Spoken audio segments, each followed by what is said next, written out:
Shalom Ouvracha, on a pu étudier aujourd'hui les Chidushei Rabbi Chaim Halevi Mibrisk concernant la halakha du Rambam halakha tet dans les Ilchot Rotzear sur le Perek Aleph, le cas d'une femme enceinte, que son fœtus représente un danger pour sa vie, eh bien on aura le droit de venir et de retirer l'enfant, de le tuer pour préserver la vie de la maman, l'artor, aroubar, bemaïa, et peu importe, avec des médicaments ou même bayad, ce sera autorisé. Il explique le Rambam pourquoi.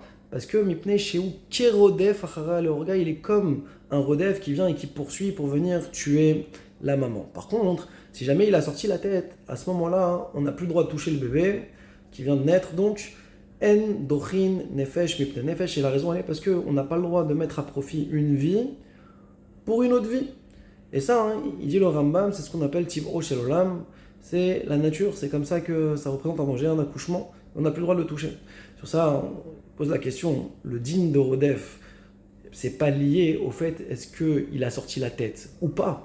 Et donc, comment comprendre cette halakha du Rambam? Alors, pour répondre à cette question, on va devoir analyser. Est-ce que lorsque la Torah permet de tuer le Rodef, alors c'est dans quel but? C'est qu'en réalité, nous, ce qui nous intéresse, c'est de sauver la vie de la personne qui est poursuivie. Et en soi, ça, c'est un chidouche de dire une chose pareille. Pourquoi? Parce que ça signifie que la vie d'une personne, elle a été priorisée par rapport à une autre vie d'une autre personne. Et ça, normalement, c'est contraire au principe de Nefesh, Tachat Nefesh. On ne doit pas prioriser une vie par rapport à une autre. Or ici, la vie du Nirdaf, la personne poursuivie, passe avant la vie du Rodef. Et ça, c'est donc l'originalité qu'il y a. Et c'est ça, en fin de compte, c'est que c'est une Gzerat Akatouv vis-à-vis du principe que En Dochin Nefesh Tachat Nefesh.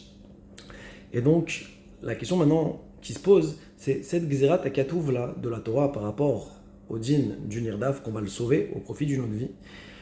Quelle est son étendue? Est-ce que c'est une Gzerat Akatouv qui s'applique seulement par rapport au fait qu'on ait le droit de tuer le Rodef, la personne qui poursuit, mais que par contre l'aspect de Hatzalat HaNefesh, l'aspect de sauver la vie de la personne poursuivie, ça reste dans la définition de Pikuach Nefesh classique qu'il y a dans toute la Torah? Ou bien, on peut comprendre que même la Hatzala qu'on a vis-à-vis de la personne qui est poursuivie, elle aussi est inclue dans le concept de Gzerat Akatouv qui est mentionné ici dans le din de Rodef, et que donc on ne pourrait pas apprendre la Hatzala, le fait de le sauver, midin Pikuach Nefesh.